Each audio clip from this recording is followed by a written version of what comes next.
저 집에서 내친 며느리라더군. 아버님, 저는 어디로 가야 합니까?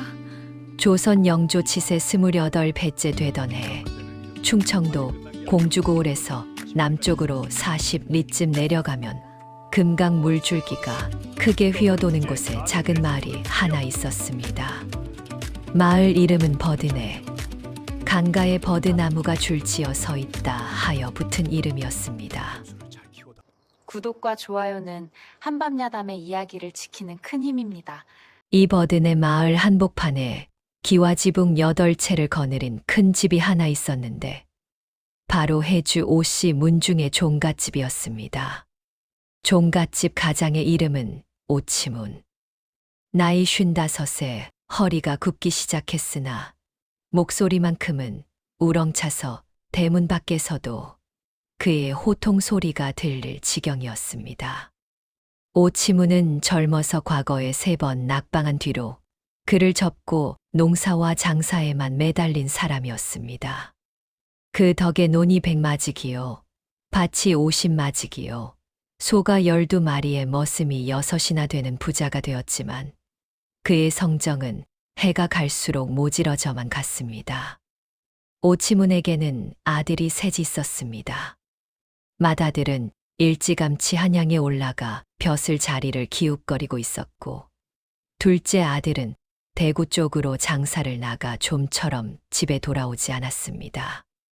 막내 아들 오덕수만이 아버지 곁에 남아 살림을 거들고 있었습니다. 덕수는 아버지와 달리 성품이 온순하여 마을 사람들 사이에서 착한 막내라 불렸습니다. 그러나 착하다는 것이 때로는 나약하다는 뜻이기도 했습니다. 덕수는 아버지 앞에서 한 번도 제 목소리를 낸 적이 없었습니다. 덕수의 아내, 그러니까 이 이야기의 중심에 선 며느리의 이름은 순이라 했습니다. 밀양박씨 집안의 딸로 18배 시집와서 26이 되도록 아이 하나 낳지 못한 것이 이 집안에서 순이의 가장 큰 죄목이었습니다. 시아버지 오치문은 처음 몇 해는 그래도 참았습니다. 그러나 해가 거듭될수록 며느리를 보는 눈길이 차가워졌고 급기야 밥상머리에서 대놓고 이런 말을 하기 시작했습니다. 암탉이 알을 못 낳으면 잡아야지. 언제까지 쌀만 축내게 놔두느냐고. 순이는 그 말을 들을 때마다 고개를 숙이고 눈물을 삼켰습니다. 남편 덕수도 옆에서 아무 말도 하지 못했습니다. 아버지의 눈을 거스르는 것은 이 집안에서 하늘을 거스르는 것과 같았기 때문입니다. 그런데 하늘은 이 불쌍한 며느리에게 한 가지 시련을 더 얹었습니다. 시집 온 지 8배째 되던 봄, 순이가 갑자기 앞이 보이지 않게 된 것입니다. 처음에는 눈앞이 뿌옇게 흐려지더니 며칠이 지나자 아예 캄캄해졌습니다. 마을 의원이 와서 살펴보고는 고개를 저었습니다. 눈에 백태가 끼어 점점 굳어가는 병이라 자신의 힘으로는 어찌할 도리가 없다고 했습니다. 순이가 눈이 멀었다는 소식은 곧 온 마을에 퍼졌습니다. 마을 사람들은 안타까워했지만 정작 시아버지 오치문은 다른 생각을 하고 있었습니다. 아이도 못 낳는 며느리가 이제 눈까지 멀었으니 밥값도 못하는 입이 하나 늘어난 셈이라고 여긴 것입니다. 오치문은 며느리의 병이 확인된 바로 그날 저녁 막내 아들 덕수를 사랑채로 불러들였습니다. 아버지의 명은 단호했습니다. 며느리를 내보내라는 것이었습니다. 덕수는 무릎을 꿇고 사정했습니다. 아무리 그래도 한 지붕 아래서 8년을 함께 산 아내인데 어찌 병든 사람을 내치느냐고. 그러나 오치문은 눈 하나 깜짝하지 않았습니다. 집안의 가장이 결정한 일에 자식이 토를 다는 것은 불효라 했습니다. 여기서 순순히 따르지 않으면 너까지 이 집에서 내보내겠다고 했습니다. 덕수는 결국 고개를 떨구었습니다. 그 다음 날 아침 오치문이 한 일은 마을 사람들의 입을 떡 벌어지게 만들었습니다. 그는 머슴둘을 시켜 순이의 두 발을 집신끈으로 단단히 묶게 한 뒤 소 구르마에 실어 공주 고을 저작거리 한복판에 내다 버리게 한 것입니다. 그것도 새벽녘 사람들 눈에 띄기 전에 몰래 갖다 버린 것이 아니라 대낮에 장이 서는 날에 사람들이 북적이는 한복판에 버린 것입니다. 순이는 앞이 보이지 않았습니다. 발이 묶여 있어 걸을 수도 없었습니다. 저작거리 흙바닥 위에 주저앉은 순이의 모습을 장꾼들이 힐끔힐끔 쳐다보았지만 선뜻 다가오는 사람은 없었습니다. 해주 오씨 종갓집에서 내친 며느리라는 소문이 이미 돌았기 때문입니다. 괜히 건드렸다가 오치문의 미움을 살까봐 모두들 발길을 돌린 것입니다. 봄이라고는 하나 아직 바람이 차가운 3월이었습니다. 순이는 흙바닥 위에 앉아 떨었습니다. 눈앞은 칠흑같이 어두웠고 주위에서 사람들이 오가는 발소리만 들렸습니다. 누군가 지나가면서 던진 듯 떡 한 조각이 무릎 위에 떨어졌지만 순이는 그것을 집어먹을 기력조차 없었습니다. 그저 고개를 숙인 채 소리 없이 울고 또 울었습니다. 해가 저물기 시작했습니다. 장이 파하자 저작거리에 사람이 하나둘 줄어들었습니다. 개 짖는 소리, 달 구는 소리가 멀어지고 이윽고 저녁 어스름이 깔렸습니다. 앞이 보이지 않는 순이에게 낮과 밤은 다를 것이 없었지만 공기가 차가워지는 것은 느낄 수 있었습니다. 이가 딱딱 부딪히기 시작했습니다. 이대로 밤을 보내면 얼어 죽을 수도 있겠다는 생각이 들었지만 갈 곳이 없었습니다. 친정은 이미 10년 전에 부모가 돌아가시고 빈집만 남아 있었습니다. 설령 걸을 수 있다 해도 앞이 보이지 않는 몸으로 어디를 간단 말입니까? 바로 그때였습니다. 저작거리 끝쪽에서 딸랑딸랑 하는 방울 소리가 들려왔습니다. 처음에는 아주 멀리서 들리더니 점점 가까워졌습니다. 방울 소리 사이사이로 나직한 콧노래도 섞여 들렸습니다. 순이는 귀를 기울였습니다. 그 소리는 똑바로 순이가 앉아있는 쪽으로 다가오고 있었습니다. 발소리가 순이 앞에서 멈추었습니다. 잠시 침묵이 흘렀습니다. 그리고 나서 낮고 걸걸한 목소리가 들렸습니다. 이 밤에 저작거리 한복판에 왜 이렇게 앉아 있느냐고 물었습니다. 순이는 대답할 기력도 없이 고개만 떨구고 있었습니다. 그 사람이 다시 말했습니다. 발이 묶여 있구나. 누가 이런 짓을 했느냐고. 그러더니 허리를 굽히고 집신끈을 풀어주었습니다. 이 사람이 바로 떠돌이 약장수 봉칠이었습니다. 나이는 40즈음이었고 얼굴에 마마 자국이 듬성듬성하여 얼핏 보기에는 험상궂었지만 눈매만은 이상하리만치 온화한 사람이었습니다. 봉칠은 본래 경상도 안동 태생으로 어려서 부모를 잃고 이 절 저 절을 떠돌며 자랐습니다. 15살 때 지리산 깊은 골에 있는 작은 암자에서 3년을 지내며 늙은 스님에게서 약초 다루는 법을 배웠습니다. 그 스님은 세상에 이름이 알려진 사람은 아니었지만 산짐승의 병도 고칠 줄 아는 분이었다고 합니다. 봉칠은 스님이 돌아가신 뒤 산을 내려와 떠돌이 약장수가 되었습니다. 등에 큰 약궤를 지고 팔도를 누비며 아픈 사람이 있으면 약을 지어주고 돈이 없으면 그냥 주기도 하는 그런 사람이었습니다. 장사꾼이라기보다는 떠돌이 의원에 가까웠습니다. 다만 스스로를 의원이라 부른 적은 한 번도 없었습니다. 그저 약 좀 아는 장사치라고만 했습니다. 봉칠이 공주고을 저작거리를 지나게 된 것은 순전히 우연이었습니다. 원래는 논산 쪽으로 가려 했으나 길에서 만난 보부상이 공주장이 크게 선다고 하여 발길을 돌린 것이었습니다. 그런데 장에 도착해 보니 이미 파장이었고 텅 빈 저작거리에 웬 젊은 여인이 발이 묶인 채 앉아 떨고 있었던 것입니다. 봉칠은 순이의 발을 풀어준 뒤 자신의 누비겉옷을 벗어 순이의 어깨에 걸쳐 주었습니다. 그리고 약궤에서 말린 생강 한 움큼을 꺼내어 우려 만든 따뜻한 물을 먹였습니다. 약장수라 언제나 작은 노속과 부싯돌을 가지고 다녔기에 이런 것쯤은 금방 할 수 있었습니다. 순이는 따뜻한 물이 목을 타고 넘어가자 그제야 조금 기운을 차렸습니다. 그리고 나서 자신의 사정을 이야기하기 시작했습니다. 시집 온 지 8년 동안 아이를 갖지 못한 일, 눈이 먼 일, 시아버지에게 쫓겨난 일을 차마 울지 않으려 애쓰면서도 결국 울음을 터뜨리며 말했습니다.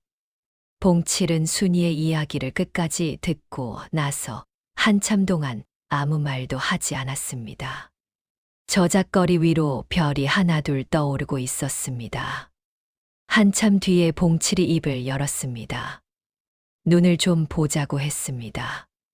봉칠은 순이 앞에 쪼그리고 앉아 순이의 눈을 들여다보았습니다. 물론 밤이라 잘 보이지 않았으므로 약궤에서 밀랍초를 꺼내 불을 붙이고 가까이 가져갔습니다. 봉칠의 표정이 미세하게 변했습니다. 순이의 두 눈에는 확실히 하얀 막이 끼어 있었지만 봉칠이 주목한 것은 다른 것이었습니다. 눈 주위 핏줄의 빛깔, 눈동자가 빛에 반응하는 미세한 움직임, 그리고 눈꺼풀 안쪽의 색깔.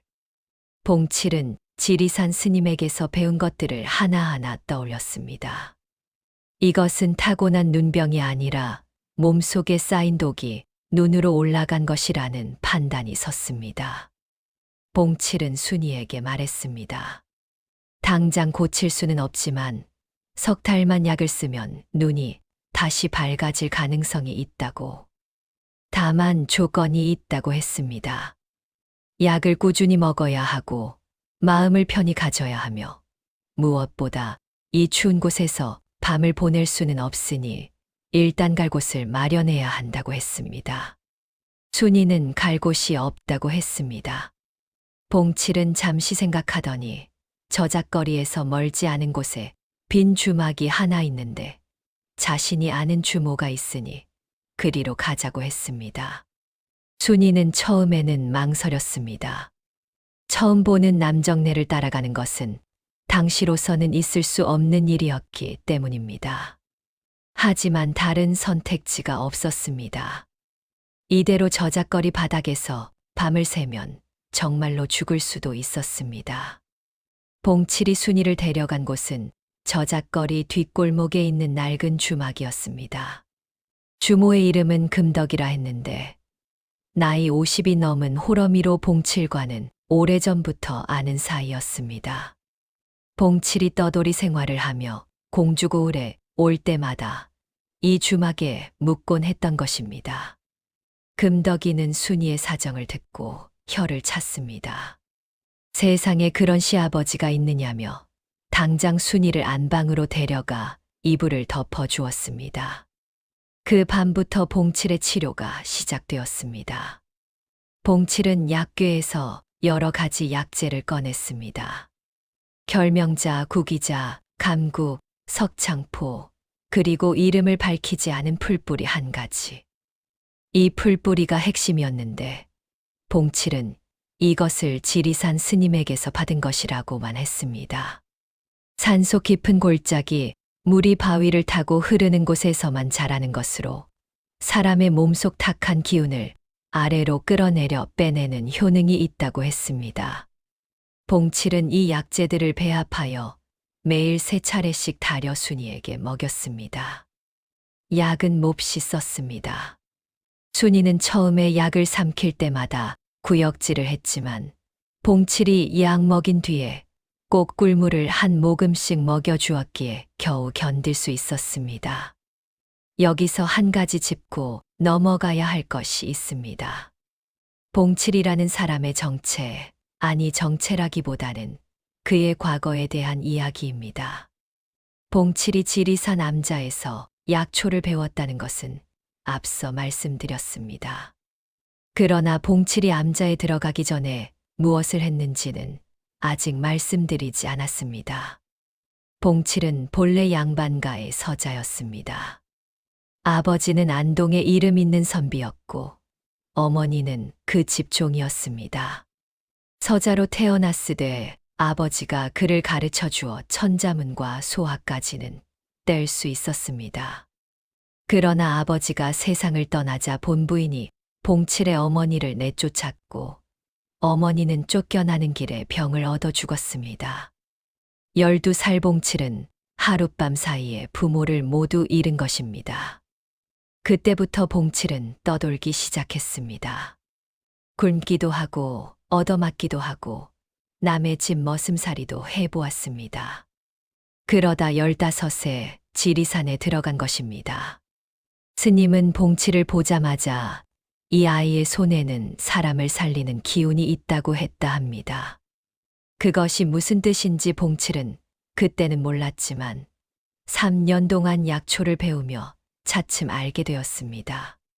자신의 손이 약초를 만지면 그 약초의 성질이 더 잘 우러나온다는 것을, 자신이 정성을 들여 달인 약은 남들이 달인 것보다 효험이 좋다는 것을. 스님은 봉칠에게 산을 내려가라고 했습니다. 산속에서 혼자 돌을 닦는 것보다 세상에 나가 아픈 사람을 고쳐주는 것이 내 길이라고 했습니다. 그래서 봉칠은 약궤 하나를 지고 세상으로 나온 것이었습니다.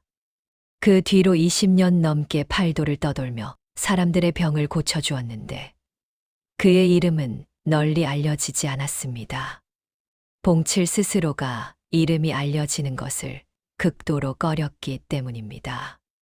고마워하는 사람들이 어디 사느냐고 물으면 언제나 다른 곳을 대었고 보답을 하겠다는 사람에게는 슬그머니 사라져 버렸습니다.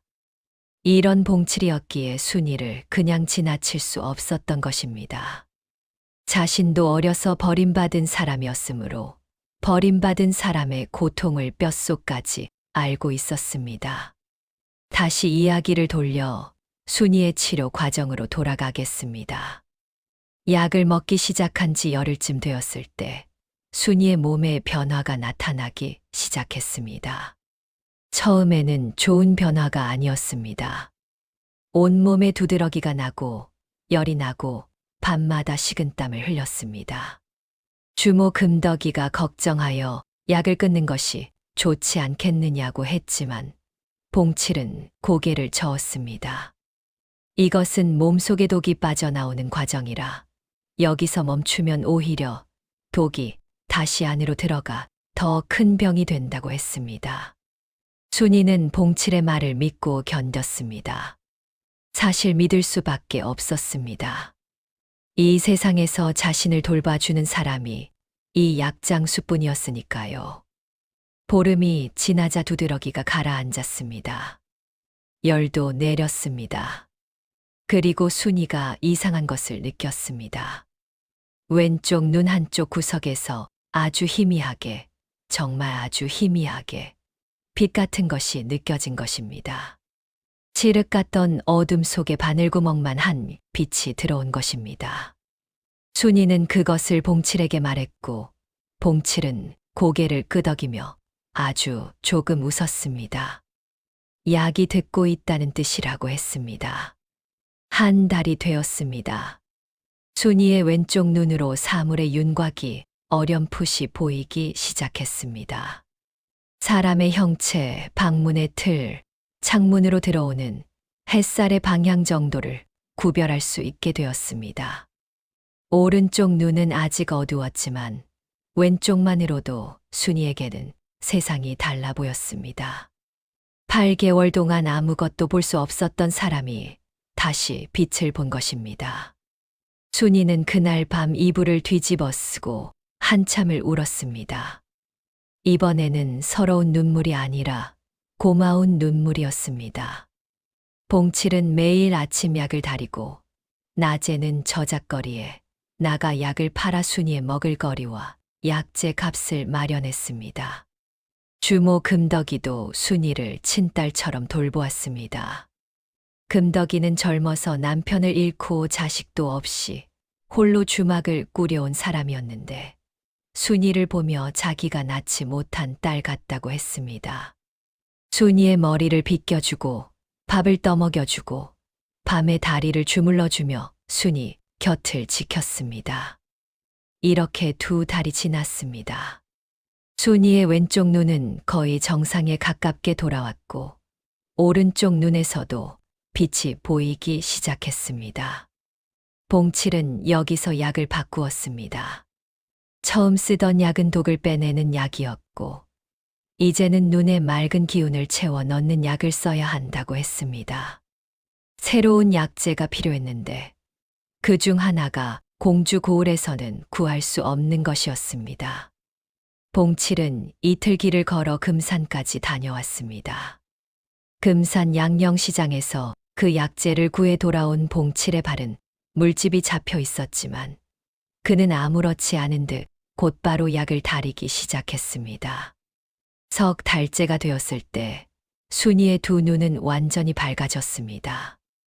눈앞에 사물이 또렷하게 보이고 멀리 있는 것도 분간할 수 있게 되었습니다. 순이가 2 눈을 뜨고 처음 또렷하게 본 것은 봉칠의 얼굴이었습니다. 마마 자국 가득한 험상궂은 얼굴에 유난히 온화한 눈. 순이는 그 얼굴을 보며 울었고 봉칠은 멋쩍은 듯 고개를 돌렸습니다.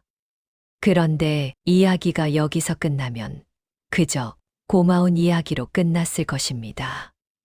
이 이야기가 지금까지 전해지는 것은 이 뒤에 벌어진 일 때문입니다. 순이의 눈이 돌아왔다는 소문이 퍼졌습니다. 그 소문은 버드네 마을까지 흘러 들어갔습니다.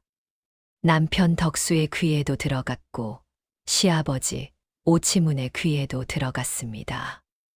덕수는 소문을 듣자마자 달려오려 했지만 아버지가 막았습니다. 오치문은 다른 생각을 하고 있었습니다. 며느리의 눈이 나았다는 것은 좋은 일이 아니라 골치 아픈 일이었습니다. 눈먼 며느리를 집신에 묶어 저작거리에 버린 일이 세상에 알려지면 집안의 체면이 말이 아니게 될 터였기 때문입니다. 오치무는 또 다른 계략을 꾸몄습니다. 며느리가 집을 나간 것은 며느리 스스로의 뜻이었다고 이야기를 꾸미기로 한 것입니다. 그리고 며느리를 도로 데려오되 집에 돌아오면 입을 다물게 하겠다고 마음먹었습니다. 오치무는 아들 덕수와 머슴 하나를 공주 고을로 보냈습니다. 덕수가 주막에 나타난 것은 순이의 눈이 나은 지 닷새 뒤였습니다. 덕수는 순이를 보자마자 무릎을 꿇고 울었습니다. 당신을 지키지 못해 미안하다고, 자신이 못난 탓이라고. 순이는 남편의 울음을 보며 가슴이 미어졌지만 동시에 차가운 것이 스치는 것도 느꼈습니다. 석 달 전 아버지의 명에 고개 하나 들지 못하고 아내가 끌려가는 것을 지켜보기만 했던 그 남편이었습니다. 봉칠은 구석에 서서 이 광경을 지켜보았습니다. 덕수가 봉칠에게 다가와 고맙다고 했습니다. 은혜를 갚겠다고 했습니다. 봉칠은 고개를 저었습니다. 은혜 같은 것은 없다.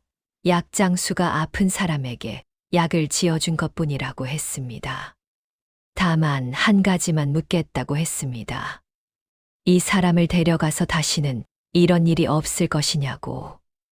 덕수는 고개를 숙이고 그러겠다고 했습니다. 순이는 남편을 따라 버드네 마을로 돌아갔습니다. 떠나기 전에 주모 금덕이를 끌어안고 울었고 봉칠에게는 큰 절을 올렸습니다. 봉칠은 순이에게 약 한 봉지를 건네며 이것을 석 달 더 다려 먹으라고 했습니다. 그리고 한마디를 덧붙였습니다. 눈보다 마음이 먼저 밝아야 세상이 제대로 보인다고. 순이가 시댁에 돌아온 날 시아버지 오치무는 사랑채에 며느리를 불러 앉혔습니다. 그리고 못을 박듯이 말했습니다. 내가 제 발로 나간 것이다. 내가 내쫓은 것이 아니다. 이것을 똑똑히 기억하라고. 밖에 나가서 딴소리를 하면 가만두지 않겠다고. 순이는 아무 말도 하지 못했습니다. 눈은 돌아왔지만 이 집에서의 순이의 처지는 달라진 것이 하나도 없었습니다. 아니, 오히려 더 나빠졌습니다. 오치무는 며느리가 석 달 동안 낯선 남자와 한 주막에서 지냈다는 사실을 물고 늘어졌습니다. 그것이 약장수에게서 치료를 받은 것이라는 사정은 알면서도 일부러 더럽혀진 며느리라는 낙인을 찍으려 한 것입니다. 이 소문을 오치문이 직접 퍼뜨린 것인지 아니면 마을 사람들 사이에서 자연히 돈 것인지는 알 수 없으나 버드네 마을에서 순이를 보는 시선은 이전보다 더 싸늘해졌습니다. 순이는 다시 잠을 이루지 못하는 밤이 계속되었습니다. 눈은 밝아졌는데 보이는 것은 차가운 시선뿐이었습니다. 남편 덕수는 낮에는 순이 곁에 있다가도 아버지가 부르면 벌떡 일어나 사랑채로 갔고 밤에 돌아와서는 미안하다는 말만 되풀이했습니다. 순이는 그 미안하다는 말이 점점 공허하게 들렸습니다. 그해 여름 더위가 기승을 부리던 6월 어느 날 뜻밖의 사람이 버드네 마을에 나타났습니다. 봉칠이었습니다. 봉칠이 이 마을에 온 것은 순이를 찾아온 것이 아니라 인근 마을에 열병이 돌아 약을 지어주러 가는 길에 지나게 된 것이었습니다.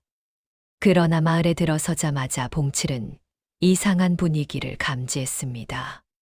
사람들이 수군거리며 자신을 쳐다보는 것이었습니다. 봉칠은 그때 처음으로 순이에 대한 소문을 들었습니다.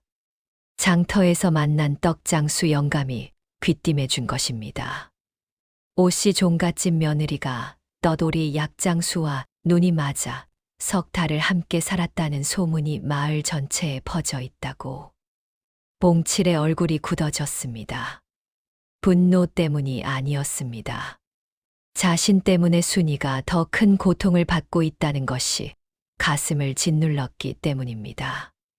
봉칠은 똑바로 오치문의 집을 찾아갔습니다. 대문 앞에 서서 오치문을 불러냈습니다. 오치문이 사랑채에서 나와 봉칠을 내려다보았습니다. 기와집 높은 마루 위에서 흙바닥에 선 약장수를 내려다보는 모양새였습니다. 봉칠은 단도직입으로 말했습니다. 당신이 며느리를 집신에 묶어 저작거리에 버린 것을 나는 안다. 며느리가 자진해서 나간 것이 아니라는 것도 안다. 그리고 나와 당신 며느리 사이에 털끝만큼의 불순한 일도 없었다. 이 소문을 바로잡으라고. 오치무는 코웃음을 쳤습니다. 떠돌이 약장수 따위가 양반 가문에 와서 행패를 부리느냐며 당장 꺼지라고 호통을 쳤습니다. 봉칠은 움직이지 않았습니다. 오치문이 머슴들을 불러 봉칠을 내쫓으라고 했습니다. 머슴 셋이 달려들어 봉칠을 밀어냈지만 봉칠은 쓰러지면서도 다시 일어섰습니다. 코피가 터졌지만 다시 대문 앞에 섰습니다. 오치무는 이 광경을 보며 비로소 불안해지기 시작했습니다. 이 약장수가 관가에 가서 소문을 내면 곤란해질 수 있다는 생각이 든 것입니다. 오치무는 태도를 바꿔 봉칠을 안으로 들였습니다. 그리고 은 5냥을 내밀며 이것을 받고 조용히 떠나라고 했습니다. 봉칠은 은을 쳐다보지도 않았습니다. 그리고 이렇게 말했습니다. 돈을 원하는 것이 아니라 며느리에 대한 거짓 소문을 거두라는 것이다. 그리고 이 며느리를 사람답게 대접하라는 것이다. 이 2가지가 이루어지지 않으면 공주 가명에 가서 이 집안에서 벌어진 일을 낱낱이 고하겠다고. 오치문의 얼굴이 하얗게 질렸습니다. 가명에 이 일이 알려지면 단순한 체면 문제가 아니라 병든 며느리를 유기한 죄로 문초를 당할 수도 있었습니다.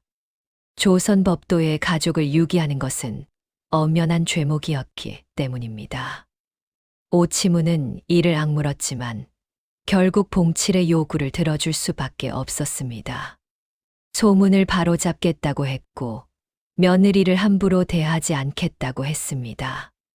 봉칠은 그 말을 듣고 고개를 한번 끄덕이더니 돌아서서 마을을 빠져나갔습니다.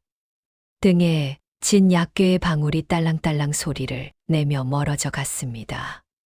그 뒤로 오치문이 정말로 달라졌느냐? 겉으로는 달라졌습니다. 며느리를 대놓고 구박하는 일은 줄었고 소문도 조금씩 수그러들었습니다.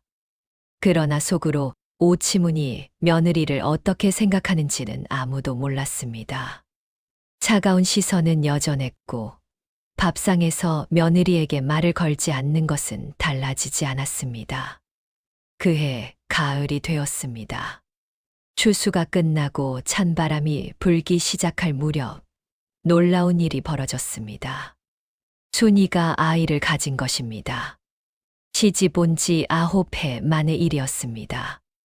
봉칠이 준 약이 눈만 고친 것이 아니라 몸 전체에 막힌 기운을 풀어주었기에 가능한 일이었습니다.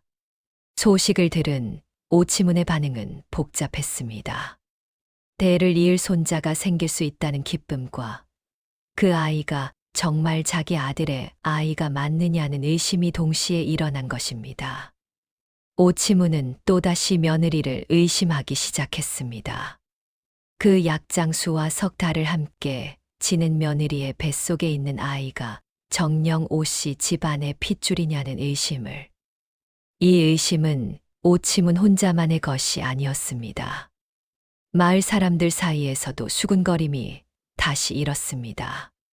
앞서 거짓 소문이 가라앉기는 했지만 완전히 사라진 것은 아니었고 순이의 임신 소식이 그 불씨를 다시 살린 것이었습니다.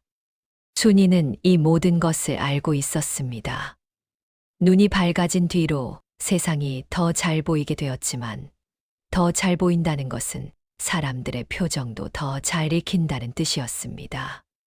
시아버지의 의심 어린 눈길, 마을 아낙네들이 돌아서며 짓는 수근거림, 심지어 남편 덕수의 눈 속에서도 순이는 무언가 흔들리는 것을 보았습니다. 덕수가 직접 의심을 입에 담은 적은 없었지만 가끔 멍하니 순이의 배를 바라보다가 시선을 피하는 모습이 순이의 가슴을 칼로 베는 것보다 아팠습니다. 순이의 배는 점점 불러왔습니다. 겨울이 지나고 다시 봄이 왔습니다. 매화가 피고 진달래가 피고 개나리가 울타리를 노랗게 물들일 무렵 순이는 사내 아이를 낳았습니다. 아이는 건강했습니다. 울음소리가 우렁차서 안방 밖까지 들렸습니다. 그런데 아이를 받아든 산파가 이상한 말을 했습니다. 이 아이의 얼굴이 누구를 꼭 닮았다고. 산파의 말을 들은 마을 사람들이 슬금슬금 안방 쪽을 기웃거렸습니다. 아이의 얼굴을 본 사람들의 반응은 한결같았습니다. 이 아이는 아버지 덕수를 빼다 박았습니다. 동그란 눈, 넓은 이마, 오똑한 코, 어디 하나 덕수를 닮지 않은 곳이 없었습니다. 오치문도 아이를 안아보고는 할 말을 잃었습니다. 이것은 틀림없는 오씨, 집안의 핏줄이었습니다. 오치문의 의심은 아이의 얼굴 앞에서 부서졌습니다.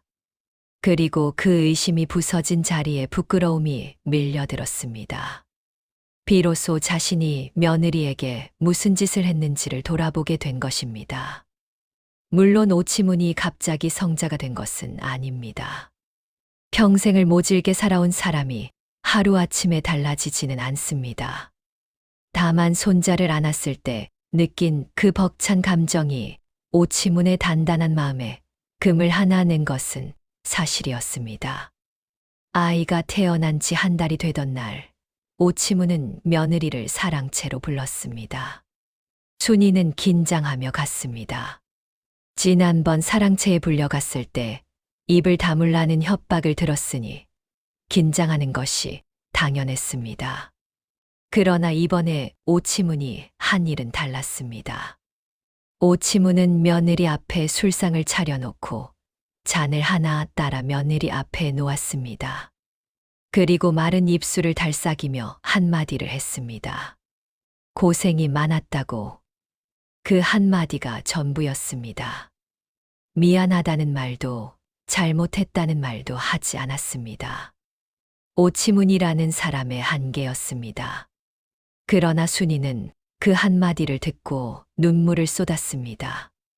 그것이 진심에서 나온 것인지 아니면 손자를 안겨준 며느리에 대한 최소한의 예우인지는 알 수 없었지만 이 집에 와서 9해 만에 시아버지에게서 들은 첫 번째 온기 있는 말이었기 때문입니다.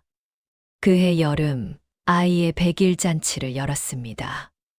마을 사람들이 모여들었고 잔치는 성대했습니다. 오치문이 평소와 달리 곳간을 활짝 열어 쌀과 고기를 넉넉히 내놓았기 때문입니다. 잔치 한가운데서 순이는 아이를 안고 사람들의 축하를 받았습니다. 얼마 전까지 손가락질을 하던 사람들이 이제는 웃으며 아이의 볼을 만졌습니다. 세상이란 이렇게 돌아가는 것이었습니다. 아들을 낳은 며느리는 축복받고 아들을 못 낳은 며느리는 버림받는 것.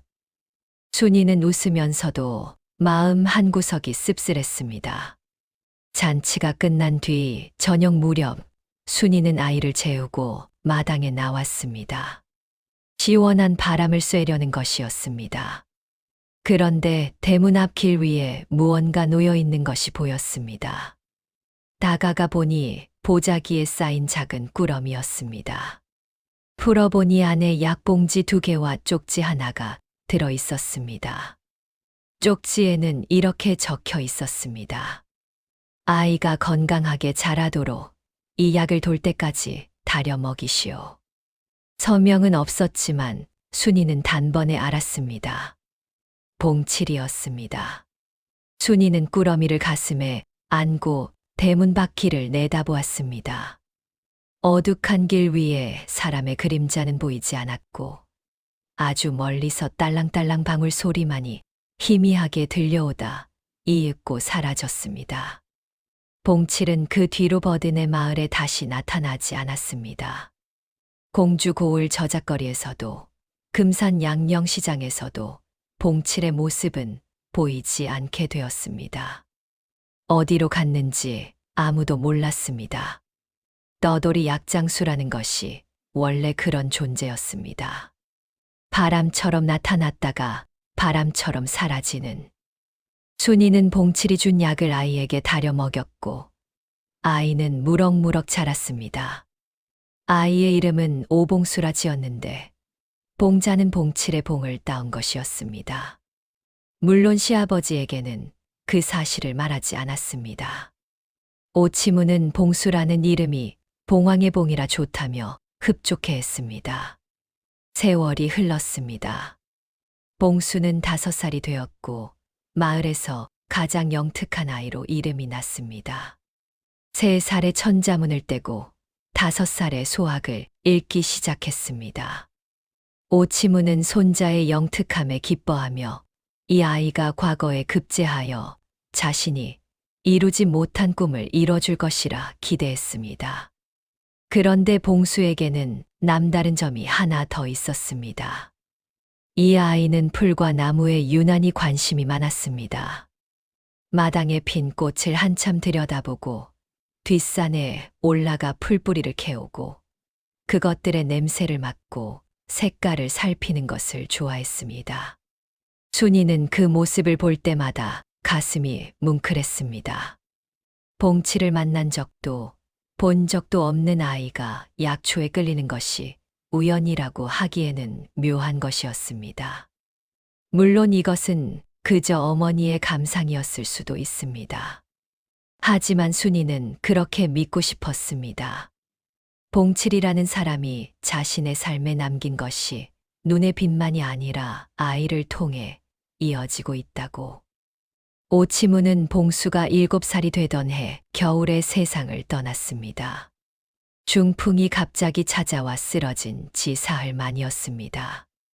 아이러니한 일이었습니다. 며느리에게 아이를 못 낳는다고, 눈이 멀었다고 온갖 모진 말을 했던 사람이 자신도 병 앞에서는 속수무책이었습니다. 오치무는 임종 자리에서 며느리 순이의 손을 잡았습니다. 눈이 흐릿해진 상태에서 순이의 손을 더듬더듬 잡고는 한마디를 했습니다. 봉수를 잘 키워달라고. 미안하다는 말은 끝내 하지 않았습니다. 그러나 순이는 시아버지의 손을 놓지 않았습니다. 그 차갑고 모질었던 손이 마지막에 이렇게 떨리고 있다는 것을 순이는 두 눈 또렷하게 뜨고 보았습니다. 오치문이 세상을 떠난 뒤 집안은 덕수와 순이가 꾸려나갔습니다. 덕수는 아버지가 없어지자 비로소 자기 목소리를 내기 시작했습니다. 천성이 착한 사람이라 마을 사람들에게 인심을 잃지 않았고 농사도 정성껏 지어 집안 살림을 유지했습니다. 순이는 아이를 기르며 조용히 살았습니다. 봉수가 15이 되던 해, 이 아이는 아버지와 어머니에게 뜻밖의 말을 했습니다.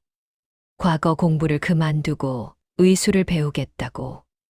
할아버지의 유언처럼 과거에 급제하는 것이 집안의 바람이었지만 봉수는 사람의 병을 고치는 것이 자신의 길이라고 했습니다.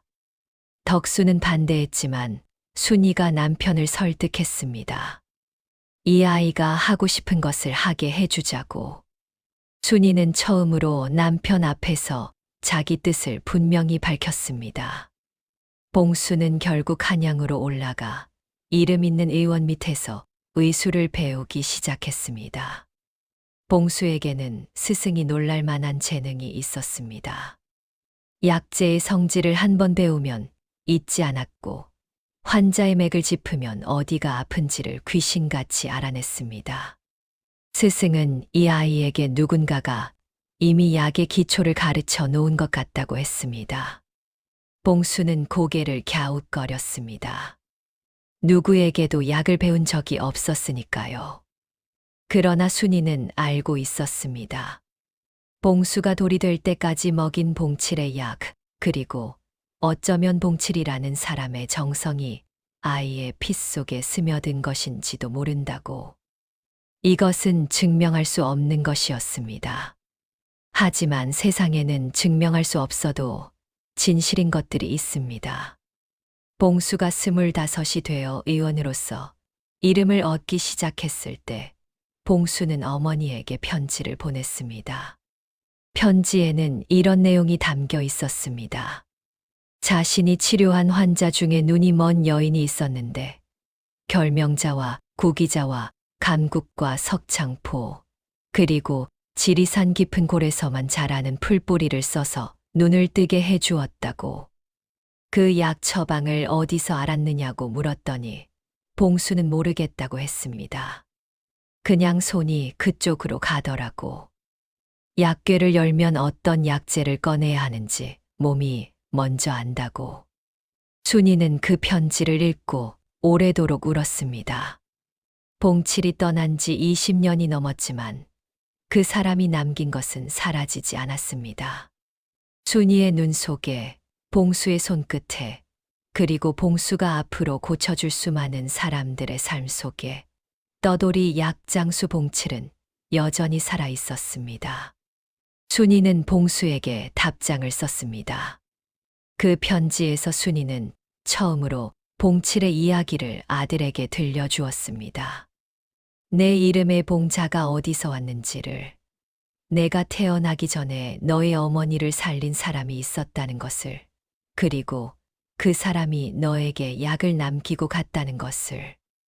봉수는 그 편지를 받고 한동안 아무 말도 하지 못했다고 합니다.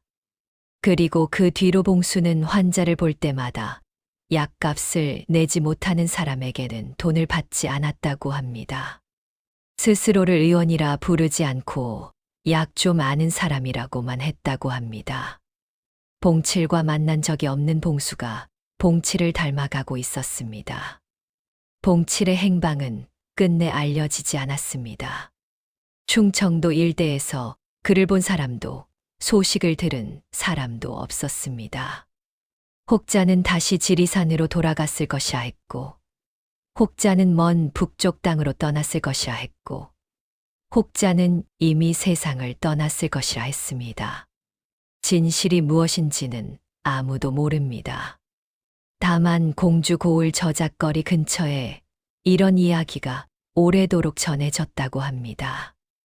어떤 밤의 장이 끝나고 텅 빈 저작거리를 지나가면 아주 멀리서 딸랑딸랑 방울 소리가 들린다고. 그 소리를 들은 사람은 몸에 아픈 곳이 낫는다고. 그것이 진짜인지 아닌지는 알 수 없습니다. 다만 사람들이 그런 이야기를 만들어 전했다는 것 자체가 봉칠이라는 사람이 이 고을에 남긴 온기가 얼마나 깊었는지를 말해주는 것이 아닌가 합니다. 순이는 74까지 살았습니다. 눈이 다시 어두워지는 일은 없었습니다. 죽는 날까지 두 눈 또렷하게 뜨고 세상을 보았습니다. 임종 자리에서 순이는 봉수의 손을 잡고 말했습니다. 세상에 버려진 사람을 만나거든 그냥 지나치지 말라고. 내가 이 세상에 태어난 것은 그 사람 덕분이라고. 봉수는 어머니의 손을 꼭 잡고 고개를 끄덕였습니다. 그리고 어머니의 눈을 들여다보았습니다. 일은 낸 노인의 눈이었지만 그 눈은 이상하리만치 맑았습니다. 마치 누군가가 석 달에 걸쳐 정성껏 닦아놓은 것처럼. 이것이 충청도 공주고을 버든의 마을에 전해오는 눈먼 며느리와 떠돌이 약장수 봉칠의 이야기입니다.